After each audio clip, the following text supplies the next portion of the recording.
एक किसान परिवार की प्रेरणादायक कहानी। 400,500 शब्दों में उत्तर प्रदेश के एक छोटे से गांव सरधना में एक किसान परिवार रहता था।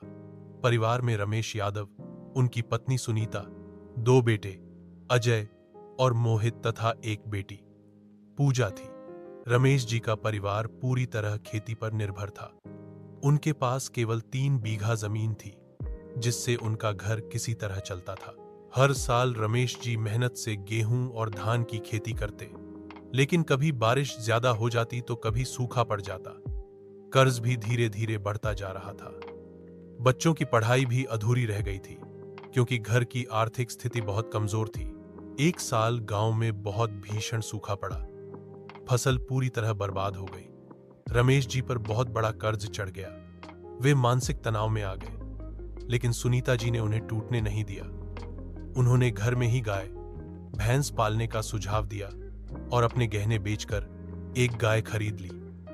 साथ ही उन्होंने घर की महिलाओं के साथ मिलकर अचार और पापड़ बनाने का काम भी शुरू किया। रमेश जी ने भी हार नहीं मानी। उन्होंने जैविक खेती के बारे में जानकारी इकट्ठा की और प्रयोग करना शुरू किया। उनके बेटे अजय ने YouTube पर वीडियो देखकर ड्रिप सिंचाई प्रणाली लगाई और मोहित ने मोबाइल से ऑनलाइन मंडियों में संपर्क करना शुरू किया। धीरे धीरे उनकी मेहनत रंग लाने लगी।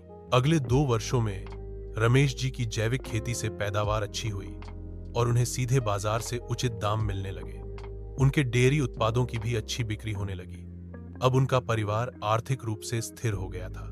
उनकी बेटी पूजा, जो पहले पढ़ाई छोड़ने वाली थी, अब फिर से स्कूल जाने लगी और बाद में गांव की पहली लड़की बनी, जिसने BSc कृषि की डिग्री प्राप्त की। उसने अपने ज्ञान से गांव की महिलाओं को सशक्त करने का बीड़ा उठाया।